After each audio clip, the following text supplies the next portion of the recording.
Exceed Academy. Connect to learn. Computer के अंदर जब हम डिफरेंट नंबर्स के ऊपर कोई ऑपरेशन अप्लाई करना चाहते हैं तो उसके लिए हमें उस वेरिएबल को या उस वैल्यू को पहले स्टोर कराना होता है कंप्यूटर की मेमोरी के अंदर। अब जब हम किसी भी नंबर को स्टोर कराएंगे तो उस वक्त उसके लिए एक स्पेसिफिक नाम देना होगा, क्योंकि बहुत सारे नंबर्स पड़े होते हैं। कंप्यूटर ख़ुद भी जब ऑपरेशन परफॉर्म कर रहा होता है ऑलरेडी उसके पास बिट्स यानी 1 और 0 की फॉर्म में बहुत ज़्यादा नंबर्स पड़े होते हैं। तो इसके लिए हमें अपने वेरिएबल को स्टोर कराने के लिए स्पेसिफिक नेम देना होगा, ताकि हम उसे जब भी इस्तेमाल करना चाहें, कहीं भी इस्तेमाल करना चाहें, उसे स्पेसिफिक नेम को कॉल करके उस वेरिएबल को इस्तेमाल कर सकें। तो इसके लिए हम वेरिएबल्स को नाम किस तरह देने हैं और उनकी डेटा टाइप्स C++ के अंदर किस तरह इस्तेमाल करनी है, इन चीज़ों को देखेंगे। वेरिएबल्स को नाम देने के लिए कुछ रूल्स हैं जो कि C++ या कंपाइलर के अंदर जब भी आप किसी वेरिएबल को इस्तेमाल करेंगे तो इन रूल्स को फॉलो करते हुए आप उन वेरिएबल्स का नाम देंगे। सबसे पहला रूल है कि किसी भी वेरिएबल का नाम देने के लिए हम उसके दरमियान स्पेस इस्तेमाल नहीं कर सकते, या कोई पंक्चुएशन मार्क यानी कि कॉमा, फुल स्टॉप, इसी तरह अपॉस्ट्रॉफी, डैश वगैरह ये चीज़ें इस्तेमाल नहीं कर सकते। और कोई सिंबल यानी $, या हैशटैग, एंड का, इस तरह के अगर कोई सिंबल हैं तो वो भी हम वेरिएबल को डिक्लेयर करते हुए उसमें उसके नाम में इस्तेमाल नहीं करेंगे। C++ के अंदर ऑलरेडी कुछ ऐसे वर्ड्स होते हैं या कमांड्स होती हैं जो कि स्पेसिफिक फंक्शन परफॉर्म करती हैं। तो ऐसे कोई भी कमांड या फंक्शन का नाम हमने वेरिएबल का नाम नहीं रखना। फॉर एग्ज़ाम्पल फॉर जो कि लूप के लिए इस्तेमाल होता है, वाइल, केस और स्विच वगैरह, यूजिंग नेम स्पेस, इस तरह के कोई भी वेरिएबल का नाम हम नहीं रख सकते, क्योंकि इससे रिलेटेड ऑलरेडी सारे कीवर्ड्स पड़े हुए हैं। तो हम अपने वेरिएबल का नाम ऐसा रखेंगे जो कि C++ के अंदर ऑलरेडी मौजूद ना हो।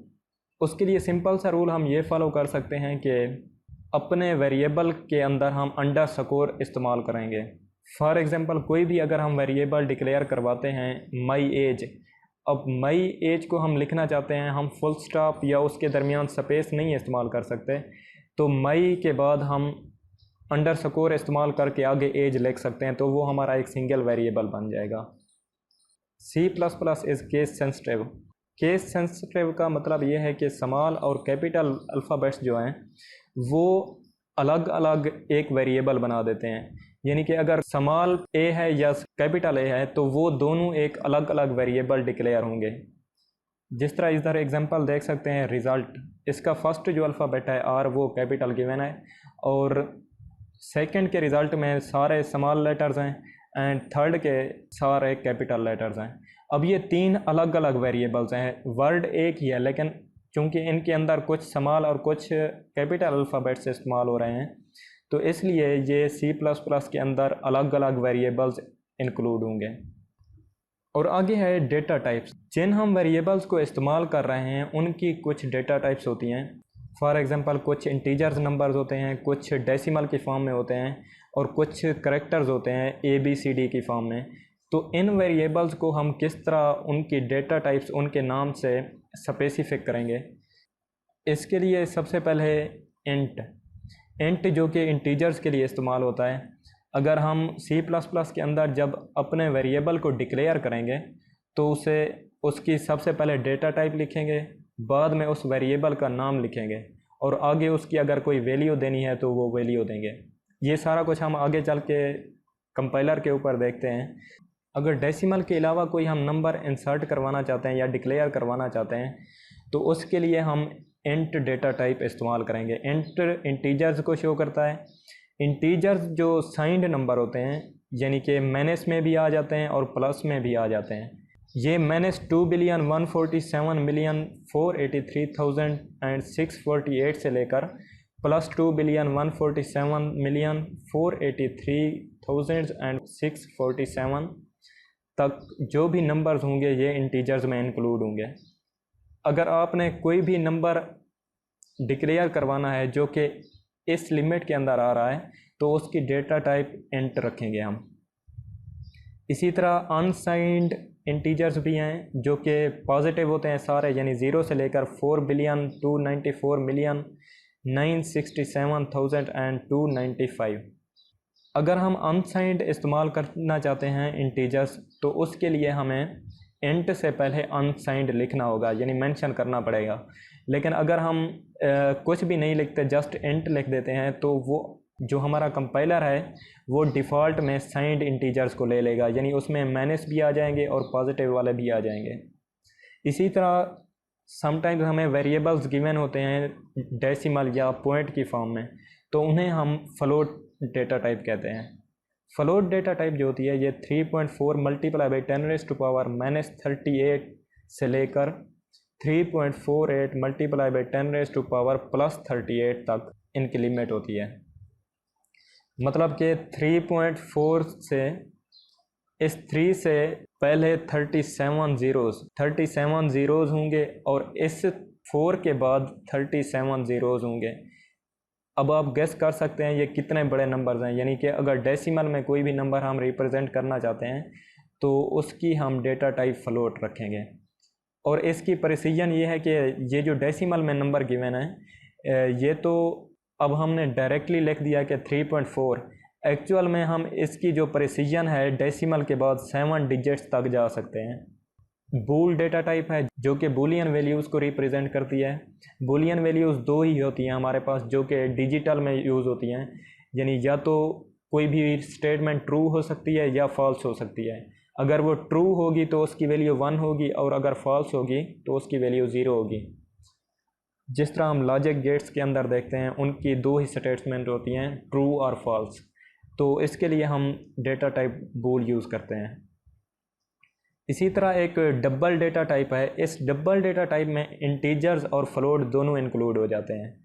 अगर आप किसी भी वेरिएबल की डेटा टाइप डबल रखते हैं तो अगर उसके अंदर इंटीजर्स डाल देते हैं या फ्लोट डाल देते हैं तब भी उसकी जो डेटा टाइप है वो उसमें कोई एरर वगैरह नहीं आएगा।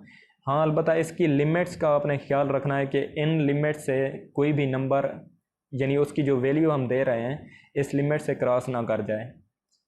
1.7 मल्टीप्लाई बाई 10⁻³ से लेकर 1.7 मल्टीप्लाई बाई 10⁻³ अब इससे गेस कर सकते हैं कि ये कितनी बड़ी वैल्यू है, नेगेटिव में भी और पॉजिटिव में भी और डेसिमल की फॉर्म में भी। एक डेटा टाइप है करैक्टर, जिसे हम CHAR यानी 4 से रिप्रेजेंट करते हैं।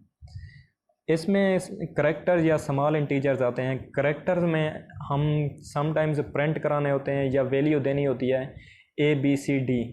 अब हम उन वेरिएबल्स को डायरेक्ट ABCD की फॉर्म में नहीं दे सकते क्योंकि उनसे तो हम अपने वेरिएबल्स का नाम रिप्रेजेंट कर सकते हैं। अगर हमने कंप्यूटर को ABCD कोई वैल्यूज़ देनी है इस तरह की, तो उसके लिए हम करैक्टर डेटा टाइप इस्तेमाल करते हैं और फिर उनके ASCII कोड्स।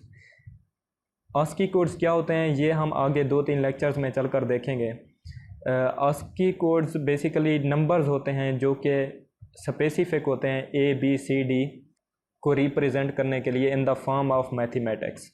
जो साइंड करैक्टर्स होते हैं ये -128 से लेकर 127 तक और अनसाइंड करैक्टर 0 से लेकर 255 तक। तो मतलब अगर हम इस लिमिट के अंदर कोई अपना इंटीजर रिप्रेजेंट कर रहे हैं या डिक्लेयर कर रहे हैं तो हम उसकी डेटा टाइप करैक्टर भी रख सकते हैं, लेकिन वो -128 और 127 से बढ़ नहीं जाना चाहिए। अब हम देखेंगे कंपाइलर के ऊपर कि अपने वेरिएबल्स को किस तरह डिक्लेयर कराना है, उसकी वैल्यूज़ किस तरह देनी है। तो ये हमारे प्रोग्राम का बेसिक स्ट्रक्चर है। लाइब्रेरी इंक्लूड है और यूजिंग नेम स्पेस std, इसी तरह मेन फंक्शन और रिटर्न ज़ीरो। सॉरी, ये रिटर्न ज़ीरो मैंने लास्ट लेक्चर में मिस कर दिया था। रिटर्न ज़ीरो एक्चुअल में शो करता है कि हमारा जो फंक्शन है यहाँ तक एंड हो रहा है, इसके बाद कोई भी वैल्यू आगे नहीं जा रही, बल्कि इसके बाद 0 रिटर्न कर देना है। ऑलराइट, अगर हम रिटर्न कुछ और वैल्यू करते हैं जो कि फंक्शन के अंदर इस्तेमाल हो रही है, तो उसके लिए हम रिटर्न वही वैल्यू करेंगे और उस वैल्यू को किसी दूसरे फंक्शन के अंदर भी फिर हम इस्तेमाल कर सकते हैं। तो हम एक वेरिएबल डिक्लेयर करवाते हैं, इंट a उसको नाम देता हूँ, एंड इसी तरह एक और इंटीजर b। अब ये जो वेरिएबल्स हैं इनको हम डिक्लेयर कराते हुए इनकी इनिशियलाइजेशन भी करवा सकते हैं। इनिशियलाइजेशन का मतलब ये होता है कि इनकी एक इनिशियल वैल्यू दे देना जो कि आगे हम कहीं भी वैल्यू इस्तेमाल कर सकें। फॉर एग्ज़ाम्पल ए की मैं वैल्यू दे देता हूँ 2, ए इज़ इक्वल टू 2। इक्वल का साइन इस्तेमाल होता है इनिशियल करवाने के लिए, एक स्टार्टिंग जो वैल्यू है वो दे देते हैं। इनिशियल मैं इसलिए कह रहा हूँ क्योंकि आगे चलकर ये वेरिएबल हम अगर एडिशन वगैरह करते हैं तो इस वेरिएबल की वैल्यू चेंज भी हो सकती है, तो इसलिए हम इस प्रोसेस को इनिशियलाइजेशन कहते हैं। और b की वैल्यू 5, देन हम इनको आपस में ऐड कर लेते हैं और ऐड करने के बाद इनकी जो वैल्यू आ रही है या रिज़ल्ट आ रहा है उसको आउट करा देते हैं। तो आउट करवाने के लिए सी आउट की कमांड इस्तेमाल करेंगे एंड a प्लस b।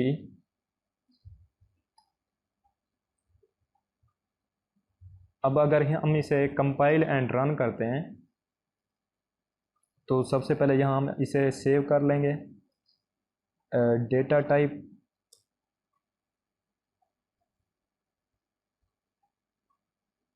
ये देखें उसने आंसर 7 दे दिया है हमें।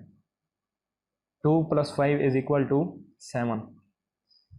और अगर हम इनको सब्ट्रैक्ट कर दें सी आउट a - b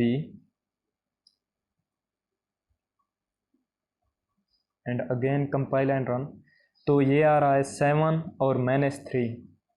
अब ये देखें कि 7 के फ़ौरन बाद ही -3 उसने रिप्रेजेंट कर दिया है, जबकि हम चाहते हैं कि या तो इनके दरमियान स्पेस आ जाए या ये नेक्स्ट लाइन पे चला जाए।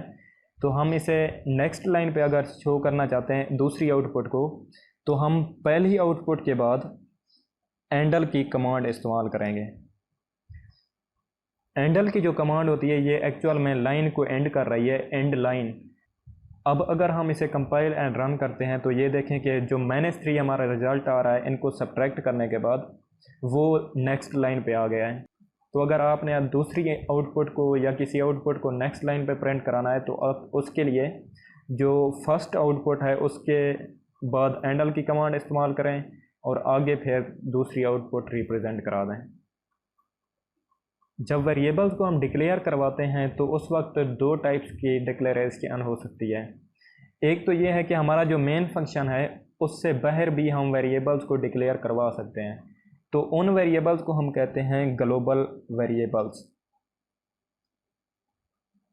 अब ये जो ग्लोबल वेरिएबल्स होंगे किसी भी फंक्शन के अंदर हम इन्हें कॉल कर सकते हैं या इनकी जो स्पेसिफिक वैल्यूज़ हैं वो हम इस्तेमाल कर सकते हैं। लेकिन ये जो int a is equal to 2 and int b हमने डिक्लेयर करवाए हैं ये सिर्फ इसी मेन फंक्शन के अंदर ही इस्तेमाल होंगे और इन्हें हम कहते हैं लोकल वेरिएबल्स। तो इस तरह आप अपनी मर्ज़ी के मुताबिक वेरिएबल्स कहीं भी डिक्लेयर करवा सकते हैं जहां आपको रिक्वायर्ड हो। अगर आपने एक ही किसी फंक्शन के अंदर वेरिएबल्स को जस्ट इस्तेमाल करना है तो उसके लिए मैं आपको सजेस्ट करूंगा कि उन वेरिएबल्स को उसी फंक्शन के अंदर ही डिक्लेयर करवा दें।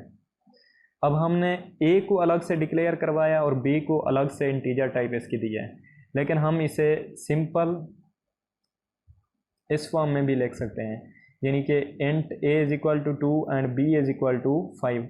इन्हें हम कामे की मदद से सेपरेट कर देते हैं। फ्लोट डेटा टाइप कोई भी वेरिएबल हमने अगर डेसिमल की फॉर्म में इस्तेमाल करना है, for example pi is equal to 3.1416 या 15। अब ये पाई की जो इनिशियल वैल्यू है वो डेसिमल में होती है, तो हम इधर उसको फ्लोट डेटा टाइप देंगे और उसका नाम देंगे एंड उसके आगे वैल्यू सी आउट पाई और इधर हम एंडल कर देते हैं।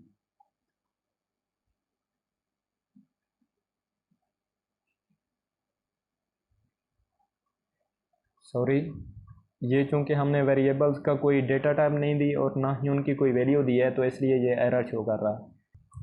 अब ये देखें कि पाई की जो वैल्यू हमने इनिशियल वैल्यू दी है वही वैल्यू हमें यहाँ पे शो हो रही है। अगर मैं यहाँ पे इसकी वैल्यू या डेटा टाइप इंट कर देता हूँ तो अब देखें कि इसने जस्ट 3 शो करवाया है, डेसिमल वाला पार्ट जो है वो इसने शो नहीं करवाया। तो इसलिए बार बार मैं रिपीट कर रहा हूँ कि डेटा टाइप का आपने ख़ास ख्याल रखना है, क्योंकि अगर डेटा टाइप के अंदर आप कोई भी मिसिंग कर जाते हैं तो आपका जो रिकॉर्ड आउटपुट है वो गलत आ जाएगी। या इसकी हम डेटा टाइप डबल भी कर देते हैं। अब डबल में इसकी अगर डेसिमल की वैल्यू दे देते हैं हम तो ये डेसिमल में शो कर देगा, और अगर इंटीजर्स देते हैं तो इंटीजर्स की शो कर देगा। यहाँ पे इसने डेसिमल वाली वैल्यू शो की है, और डेसिमल के अलावा अगर हम इसे कर देते हैं 3 तो ये 3 भी शो कर देगा। एक और वेरिएबल कोई भी मई एज अगर मैं दे देता हूँ, एंड मई एज है 22, और इसकी मैं डेटा टाइप नहीं देता हूँ, और यहाँ पे मैं मई एज प्रिंट करवा देता हूँ, एंड इसको रिमूव कर देते हैं। अब ये देखें, इसने डेटा टाइप हमने नहीं दी, जस्ट ऐसे ही वेरिएबल डिक्लेयर करवा दिया, तो इसने यहाँ पे एरर दे दिया। तो उसके लिए सबसे पहले मुझे इसकी डेटा टाइप देनी पड़ेगी और मई एज, एंड अब देखें कि इसने 22 यहाँ पे प्रिंट करवा दिया है। या इस मई एज को हम अंडर स्कोर की मदद से भी रिप्रेजेंट करवा सकते हैं, और इसी तरह हम यहाँ पे भी मई एज ही लिखेंगे। ऑलराइट, तो अगर आपने ऐसा वेरिएबल कोई डिक्लेयर करवाना है जो कि मल्टीपल नेम्स इंक्लूड हैं, जिसमें फॉर एग्जांपल एक्सीड एकेडमी, अब एक्सीड के बाद मैं एकेडमी और एक्सीड के दरमियान स्पेस तो नहीं दे सकता, तो इसलिए मैं अंडर स्कोर इस्तेमाल कर सकता हूँ। इससे ये है कि इस तरह के नाम देने से जो कि हमारे प्रोग्राम के अंदर वेरिएबल्स इस्तेमाल हो रहे हैं, हम अपने वेरिएबल्स को आसानी से आइडेंटिफाई कर सकते हैं और आसानी से उसे कहीं भी इस्तेमाल कर सकते हैं। अगर हम उन्हें सही नाम नहीं देते तो वो हमें फिर बाद में ढूंढने में मसला हो जाता है। फॉर एग्जांपल, अगर हम कोई बहुत बड़ा प्रोग्राम लिख रहे हैं जिसमें 500-600 लाइंस हैं, तो उस वक्त हमारे लिए उस वेरिएबल को ढूंढना मुश्किल हो जाता है। अगर हम उस वेरिएबल का सही सही नाम इस्तेमाल कर रहे हैं तो हम सिंपल उसी नाम को इस्तेमाल करते हुए आगे कहीं भी उसे यूज़ कर सकते हैं। इस इंटीजर ए वेरिएबल को हम इस तरह भी रिप्रेजेंट कर सकते हैं, इनिशियल करवा सकते हैं ए इनटू इसकी जो भी वैल्यू देना चाहें, 3 और 5 जो भी, तो ये भी हमारा वेरिएबल ही होगा। ये सेम उसी तरह ही काम कर रहा है, बस हमने इसका थोड़ा सिंटैक्स जो है वो अलग से रिप्रेजेंट कर दिया है। अब अगर a + b करते हैं तब भी देखें कोई इसमें एरर नहीं आ रहा, 5 + 3 = 8 आ रहा है। समटाइम्स हमारे पास कोई कांस्टेंट वैल्यूज़ आ जाती हैं जिन्हें हम बार बार इस्तेमाल कर रहे हैं अपने प्रोग्राम के अंदर, तो उन कांस्टेंट वैल्यूज़ को हम चेंज नहीं करना चाहते बाद में, तो उसके लिए हम उन्हें फिर डिफ़ाइन कर देते हैं, जो कि हैश डिफ़ाइन का फंक्शन या कमांड इस्तेमाल करते हैं, और उस वेरिएबल का नेम और आगे उसकी जो भी वैल्यू हम देना चाहते हैं वो लिख देते हैं। अब ये जो कांस्टेंट हमारा डिक्लेयर हो चुका है, इसे हम कहीं भी अगर इस्तेमाल करते हैं तो इसकी ये 3.1416 वैल्यू कांस्टेंट ही रहेगी, इसकी वैल्यू ये चेंज नहीं होगी। और इसका नाम जो हमने दिया हुआ है पाई, यही इस्तेमाल करेंगे। इसको हम रिमूव कर देते हैं एंड पाई, तो ये इसने जो इसकी कांस्टेंट वैल्यू थी 3.1416 रिप्रेजेंट कर दी है।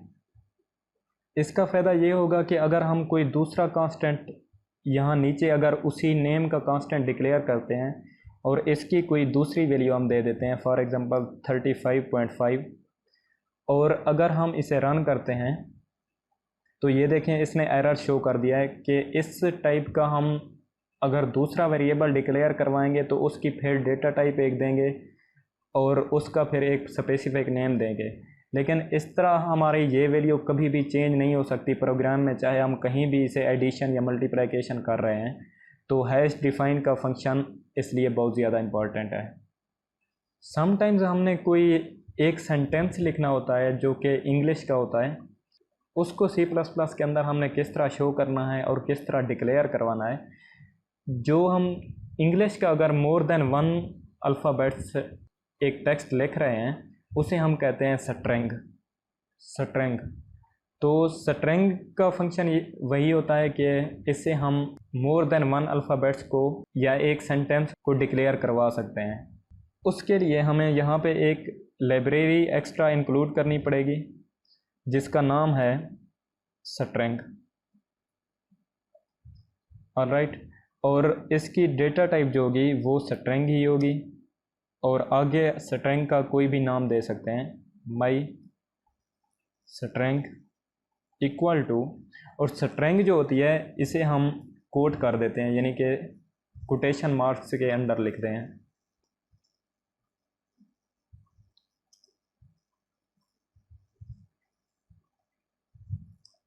ये मैंने एक स्ट्रिंग डिक्लेयर करवाई है, दिस इज़ एक्सीड एकेडमी। तो अगर हम इसे यहाँ पे सी आउट करवाते हैं, इस स्ट्रिंग का हमने जस्ट नाम लिखना है, यानी कि माई स्ट्रिंग,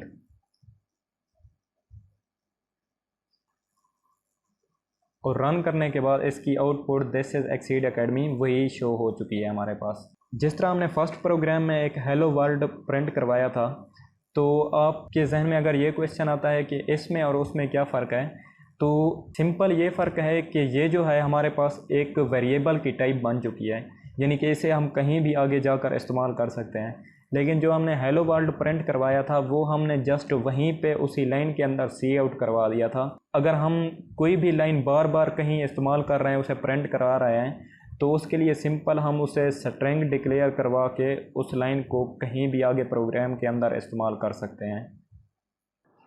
तो आज के लिए इतना ही। अगर वीडियो अच्छी लगी तो लाइक कीजिए और प्लीज़ चैनल को लाजमी सब्सक्राइब कर लें। इस लेक्चर से रिलेटेड कोई भी इशू है तो कमेंट में बताइए। Thank you.